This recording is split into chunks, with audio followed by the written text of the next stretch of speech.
마지막 부분에 우리에게 주시지 아니하겠느냐 이 말씀에 우리에게와 주시지 사이에 은사라는 말이 들어가 있습니다. 은사는 좋은 것 그런 의미를 가지고 있습니다. 자, 예수님을 우리를 위해서 보내주신 하나님께서 이제 모든 것을 우리에게 선물로 주신다라고 말씀합니다. 여러분이 예수 믿으면서 무엇을 원하시는지 모르지만 그 모든 것은 다 이 모든 것 속에 다 포함이 되어 있습니다. 영적인 것이든 육적인 것이든 이 모든 것 속에 다 포함이 되어 있어요. 그런데 하나님께서 우리에게 주시는 것은 좋은 것입니다. 좋은 것. 복음서에 보면 예수님께서 이렇게 말씀하셔요. 너희 중에 누가 아들이 떡을 달라 하면 돌을 주며 생선을 달라 하면 뱀을 줄 사람이 있겠느냐? 너희가 악할지라도 좋은 것으로 자식에게 줄 알거든 하물며 하늘에 계신 너희 아버지께서 구하는 자에게 좋은 것으로 주시지 않겠느냐라고 말씀을 합니다. 그런데 누가복음에서는 이 좋은 것에 대한 답을 주시는데 이렇게 말씀합니다. 너희가 악할지라도 좋은 것을 자식에게 줄 알거든 하물며 너희 하늘 아버지께서 구하는 자에게 성령을 주시지 않겠느냐라고 말씀합니다. 그러니까 좋은 것은 곧 성령이시다라고 말씀한 겁니다. 그래서 사도행전 2장에 보면 너희가 회개하여 각각 예수 그리스도의 이름으로 세례를 받고 죄 사함을 받으라 그리하면 성령을 선물로 받으리니 라고 말씀합니다. 성령이 선물이다라고 말씀해요. 그러니까 우리가 신앙생활하면서 예수 믿으면서 바라는 소원이 여러 가지가 있을 수 있어요. 이 모든 것 속에 다 포함이 되지만 그 모든 것 중에 모든 것은 하나님 우리에게 가장 유익하고 가장 좋은 것을 주시는 분인데 그 가장 좋은 것이 바로 성령이시다라는 말씀입니다. 하나님께서는 독생자 예수의 피를 값주고 우리를 사셔서 하나님의 자녀 삼으셨습니다. 그리고 하나님의 자녀로 우리가 이 땅을 살아가는데 이 땅에서 하나님의 자녀인 우리가 기쁘고 행복하고 성공적인 삶을 살아가기를 원하시는 겁니다. 그런데 여러분이 원하는 그 모든 것 중에 그 어떤 것을 줘도 그것이 여러분에게 영원한 기쁨이나 행복이 되지 않습니다. 그것을 하나님이 아시기에 어떤 상황이 와도 모든 것보다 더 우리의 삶을 기쁘게 하고 행복하게 할 수 있는 그 선물을 주시는데 그분이 바로 성령이시다라는 말씀입니다. 하나님께서 보내주신 성령은 우리에게 최고의 선물인 줄 믿습니다.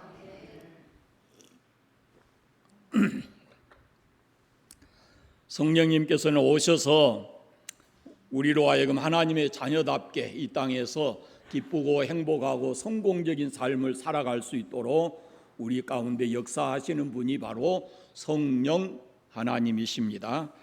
첫째로 그 성령님은 오셔서 우리 안에 거하십니다.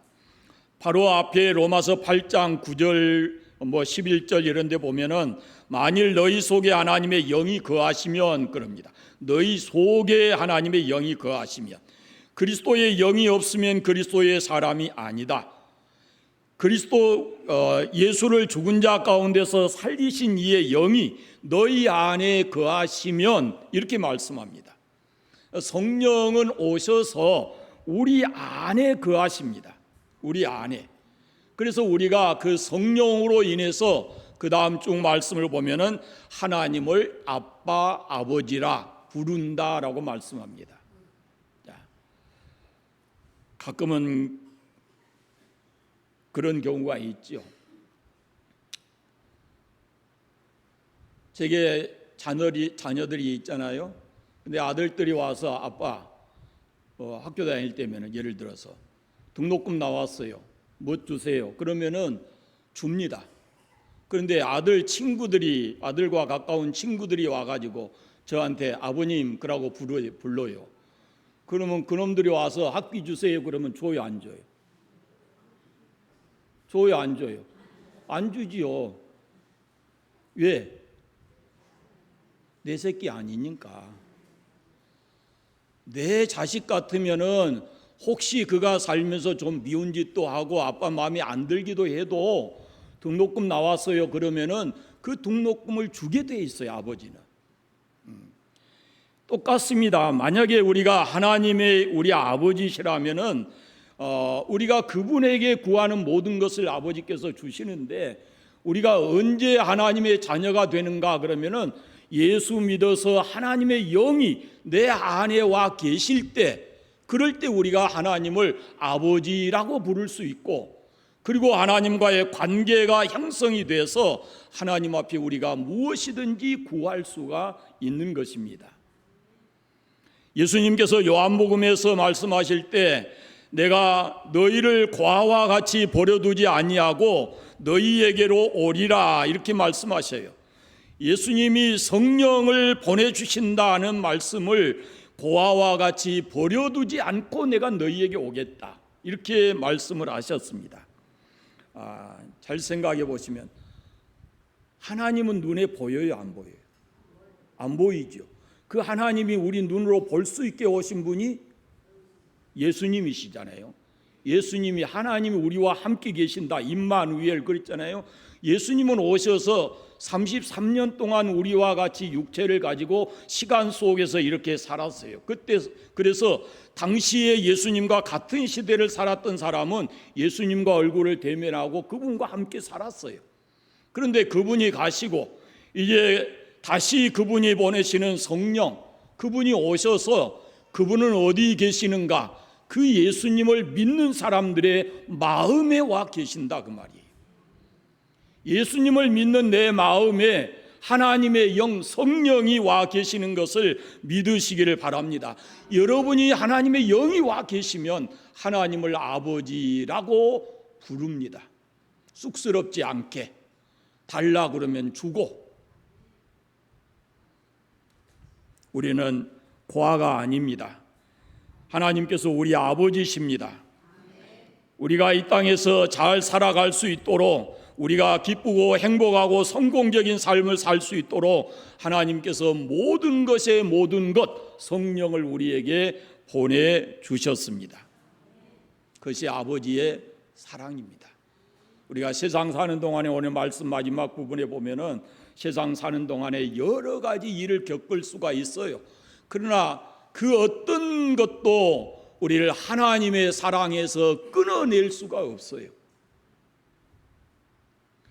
아무리 힘들고 어렵고 고통스러운 일을 당해도 그것이 우리로 하여금 하나님의 사랑에서 끊어낼 수가 없는 거예요. 그만큼 우리를 향하신 하나님의 사랑이 크다 그 말입니다.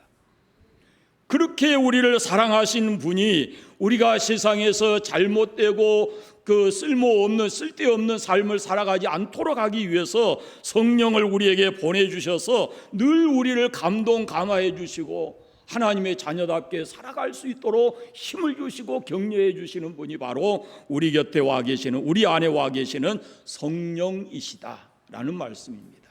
제가 언젠가 한번 그 큰 가시고기에 대한 얘기를 해드렸을 거예요.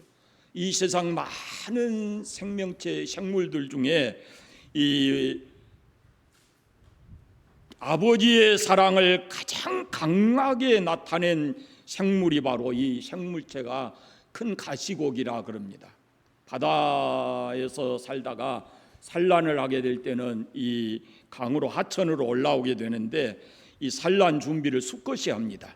둥기를 수컷이 만들고 다 만들어 놓으면은 암컷이 거기다가 이 알을 낳습니다. 알을 낳아놓고 암컷은 미련 없이 그 둥기를 떠납니다. 그때부터 수컷이 알을 지킵니다.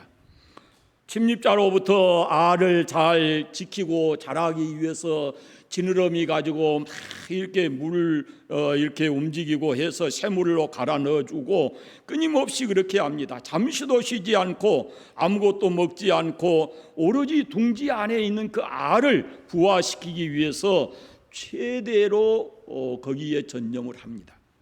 마침내 알이 부화돼서 새끼들이 태어나지만 수컷은 그 둥지를 떠나가지 않습니다. 갓 부화된 새끼들이 둥지 밖으로 나오면 위험하니까 다시 그 새끼들을 물어다가 둥지 안으로 집어넣습니다. 아직 나올 때가 아니다, 그런 말입니다. 부화한 지 한 5일 정도 되면은 새끼들이 제법 자라서 한 마리 두 마리 둥지를 떠나게 되는데 먹이를 찾아 이렇게 다닙니다. 마지막 한 마리까지 새끼가 완전히 그 둥지를 떠나 보낸 다음에 수컷은 그 둥지에서 자기 생을 마감합니다. 거기서 죽습니다. 둥지 짓는 것부터 시작해서 새끼들 안전하게 하고 새끼가 잘 부화되고 그리고 건강해져서 밖에 나가서 일할 스스로 먹이 활동을 할 때까지 그 기간이 불과 15일 정도 걸린다 그래요. 그런데 그 기간에 얼마나 혼신의 힘을 다했던지 수컷의 이 몸이 만신창이가 됩니다. 주둥이가 그 둥지를 만들면서부터 주둥이가 다 헐고 그리고 화려했던 몸 색깔이 점점 볼품없이 변하고 그리고 마지막에 그 새끼들을 다 부화해서 내보내고 난 후에 그 둥지에서 자기가 죽는 것입니다. 며칠 후에 둥지를 떠났던 새끼들이 나가서 이 먹이 활동을 하는데 스스로 하기가 좀 쉽지가 않으니까 다시 둥지로 돌아오는데 거기 아버지가 죽어 있는 거예요. 그 아비가. 그러니까 그 새끼들이 그 수컷의 아비를 다 뜯어 먹어요. 그것이 큰 가시고기가 자식을 사랑하는 그 부성애를 나타내주는 그런 모습이에요. 그러니까 완전하게 자기를 희생하는 거예요. 잘 보세요. 여기 32절에 자기 아들을 아끼지 아니하시고 우리를 위해서 내어주셨다 그러잖아요. 그렇게 해서 우리를 하나님의 자녀 삼으셨는데, 그래서 우리가 하나님의 자녀 됐는데, 하나님의 자녀인 우리가 이 땅에서 잘 살기를 원하는 것이 그것이 하나님 아버지의 마음 아니겠어요? 독생자 예수의 피를 값을 주고 우리를 사셔서 하나님의 자녀 삼으셨는데 그 자녀들인 우리가 이 세상에서 행복하게 성공적인 삶을 살아가는 것, 그것을 하나님 아버지께서 원하신다, 그런 말씀이에요. 이렇게 자기 아들을 아끼지 아니하시고 주셨습니다. 아들 되신 예수님께서 이 땅에 오셔서 이렇게 말씀하셔요. 내 살을 먹고 내 피를 마시는 자는 영생을 가졌고 마지막 날에 내가 그를 다시 살리리니 내 살은 참된 양식이요 내 피는 참된 음료로다 라고 말씀이에요. 여러분, 우리의 영원한 생명은 예수 없이는 우리에게 영원한 생명이 있을 수가 없어요. 그분이 십자가에서 살을 찢고 피를 흘려주셨기 때문에 그걸로 인해서 우리가 죄 사함을 받고 영원한 생명을 얻게 된 줄로 믿습니다. 그래서 우리가 하나님의 자녀가 됐어요. 우리에게는 아버지가 계십니다. 모든 것의 주인이신 하나님이 우리의 아버지이십니다. 독생자를 아끼지 아니하고 주신 그 아버지께서 우리에게 모든 것보다 더 중요한 것, 성령을 우리에게 선물로 주시겠다 약속하셨습니다. 사랑하는 여러분, 짧은 세상 살지만 살면서 사람 의지하지 마세요. 이사야 2장에 있는데 사람의 생명은 코에 있어요. 오늘 내 곁에 앉아 있는 사람이, 오늘 나와 함께 있는 사람이 내일 또다시 나와 함께 있다라는 확실한 보장이 없는 거예요. 그것이 사람이에요. 환경 때문에 주저앉지 마세요. 환경은 내가 만들 수 있는 것이 아니고 하나님이 우리에게 주신 것입니다. 내가 원하는 환경만이 있는 게 아니에요. 그러니까 그 환경 때문에 주저앉지 마세요. 가난 때문에 좌절하지 마세요. 가진 것 없어도 우리는 하나님의 자녀이고 하나님이 우리의 마지막까지 우리를 책임지실 줄로 믿습니다. 우리 안에 와 계시는 성령님은 또한 우리의 부활의 보증이 되십니다. 8장 11절 말씀 보시면은 너희 안에 거하시는 그의 영으로 말미암아 너희 죽을 몸도 살리시리라 그랬습니다. 우리는 예수 그리스도의 부활을 믿습니다. 예수 그리스도의 십자가의 죽음과 함께 그분의 부활을 믿습니다. 그분의 십자가의 죽음을 믿음으로 우리가 죄 용서를 받고 그분이 다시 부활하심으로 인해서 우리의 영원한 생명이 보장되었다라는 것을 우리가 믿는 것입니다. 폴 투르니에라고 하는 스위스의 정신의학자, 의사가 있는데 이분은 기독교로 말하면 유명한 저술가입니다. 책을 참 많이 쓰신 분이에요. 그런데 이분이 부부간의 금실이 참 좋은 분인데 그리스로 휴가를 갔습니다. 휴가 도중에 아내가 심장마비를 일으켜서 세상을 떠나게 됩니다. 죽기 전에 아내가 남편 투르니에게 이렇게 말을 합니다. 남편을 쳐다보면서 여보, 오늘 천국에 가면 먼저 가 계신 시부모님을 만날 것이니 정말로 즐거울 것 같습니다. 그랬어요.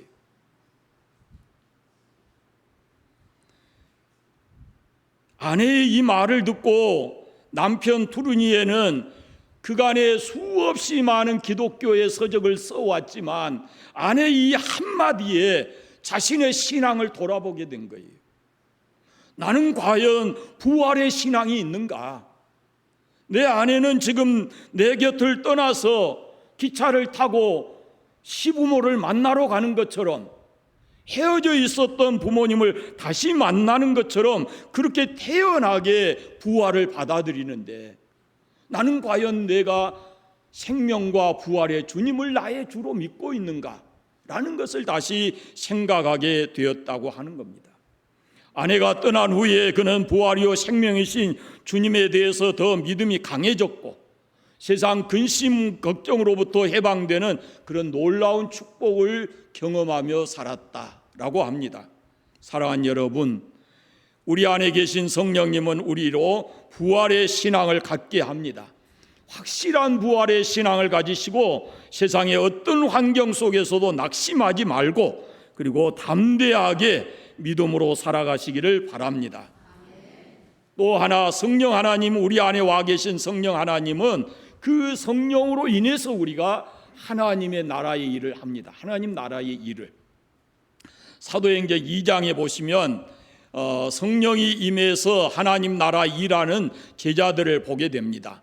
오순절 성령이 강림하니까 제자들이 담대해서 하나님 나라의 복음을 선포하는 것을 봅니다. 잡혀서 매를 맞고 감옥에 갇히고 순교하면서도 그걸 두려워하지 않고 주 예수님의 복음을 전하는 겁니다. 베드로와 요한이 잡혀서 끌려가 가지고 재판받을 때 이렇게 말합니다. 하나님 앞에서 너희 말 듣는 것이 하나님 말씀 듣는 것보다 옳은가 판단해 봐라, 이렇게 말해요. 여러분, 얼마 전까지만 해도 이 제자들이 이런 공회의 권력자들이 두려워서 숨어 다녔어요. 문을 굳게 걸어 잠그고 숨어 있었어요. 그런데 이제 성령이 오니까, 성령이 임하니까 문을 걸어 열리고 걸렸던 문을 열고 뛰쳐나가서 사람들에게 주 예수님의 복음을 전한 것입니다. 성령이 우리 안에 오셔야 우리가 그분의 능력과 힘을 얻어서 주 예수님의 일을, 하나님 나라의 일을 할 수 있다라는 겁니다. 하나님 나라의 일은 신앙 경험이 많아서 되는 것도 아니고 지식이 많아서 되는 것도 아니고 돈이 많아서 되는 것이 아닙니다. 하나님 나라의 일은 하나님의 성령이 임해서 그 사람을 통해 역사할 때 하나님의 나라가 그를 통해서 이루어지는 줄로 믿습니다. 두 번째는 성령님은 오셔서 우리의 연약함을 도와주시는 분입니다. 26절을 보십시오. 이와 같이 성령도 우리 연약함을 도우시나니 그랬습니다. 여러분, 사람이 얼마나 약합니까? 사람이 참 약합니다. 환경이 좋아지면 안 그럴 것 같지만요, 창세기 보시면 최고의 환경에서 살았던 아담과 하와도 넘어졌어요. 인류의 대홍수 속에서 살아남은 노아도 홍수 후에 또 넘어집니다. 믿음의 조상인 아브라함도 약속을 믿지 못하고 넘어질 때가 있었고, 하나님의 친구, 하나님 마음에 드는 사람이라고 했던 다윗도 한때 넘어져서 그 일로 많은 고통을 겪었어요. 신약 성경에 오면은 예수님의 수제자였던 베드로도 넘어졌고, 성경은 이렇게 넘어진 사람들에 대한 기록이 참 많습니다. 그런데 중요한 것이 뭔가? 이 넘어져 있던 사람들이 다시 일어나서 새 삶을 살게 된 그 배경이 어디 있느냐는 거죠. 그들이 다시 일어나서 새로운 삶을 살게 된 것은 하나님이 그들 가운데 역사하신 것이고, 신약 성경에 와서는 성령께서 그들을 다시 일으켜 세우신 줄로 믿습니다. 넘어진 사람 일으키고, 상처받은 사람 상처 치유하고, 길을 잘못 가고 있는 사람 다시 잘 가게 만들어주고, 실패한 사람 성공하게 하고, 죄에 빠져 있는 사람 건전해 새롭게 살아가게 해주시는 분이 바로 성령이신 줄 믿습니다. 우리 가운데 안 넘어져 본 사람 없을 것이고, 실패 안 해본 사람 누가 있겠습니까? 그러나 성령 하나님이 그때마다 우리를 붙들어서 다시 일으켜 세우시고 바른 길로 가게 하신 줄로 믿습니다. 내가 참 부족하구나라는 걸 깨달을 때마다 성령 하나님 그분이 오셔서 나의 연약함을 도우시고, 그리고 우리로 하여금 하나님이 원하시는 바른 삶을 살게 하실 줄로 믿습니다. 성령 하나님은 우리를 도우시기 위해서 이 땅에 보내주셨다라는 겁니다. 성령을 보내실 때 예수님께서 보혜사라는 말씀을 쓰셨어요. 보혜사는 헬라 말로 파라클레토스인데, 이 말은 곁에서 도와주시는 분, 그런 뜻입니다. 성령은 오셔서 우리를 도와주시는 분이에요. 그러니까 여러분이 어떤 상황에 있든지 내 안에 계신 성령님은 나를 도와주신다라는 그런 믿음을 가지시기를 바랍니다. 마지막 세 번째는 성령 하나님은 모든 것을 합력해서 선을 이루시는 분입니다. 28절의 말씀 보십시오. 우리가 알거니와 하나님을 사랑하는 자 곧 그 뜻대로 부르심을 입은 자들에게는 모든 것이 합력해서 선을 이루느니라. 아멘. 믿는 자들에게 일어난 모든 일, 모든 사건, 이것을 다 성령 하나님께서 합력해서 선을 이루시는 분이다라는 겁니다. 때로는 우리의 삶이 이렇게 엉망이 될 때가 있어요. 그러나 그것을 다시 고쳐서 새롭게 해주시는 분이 성령이십니다. 이스라엘 땅에 그 사해가 있습니다. 우리 익히 잘 아는 사해는 해수면보다 400m 이런 정도 낮은 곳에 있는 소금 호수인데, 고기가 살지 못한다 그래서 죽음의 바다 사해라고 합니다. 우리가 학교 다닐 때 익히 둥둥 떠가지고 물에 둥둥 떠서 우산 쓰고 있고 책 보고 하는 그런 그림들 많이 봤잖아요. 그것이 사해입니다. 거기 사해는 원래는 호수인데 너무 이 넓기 때문에 바다다 그런 표현을 합니다. 갈릴리도 마찬가지고, 갈릴리도 호수인데 갈릴리 바다 이렇게 합니다.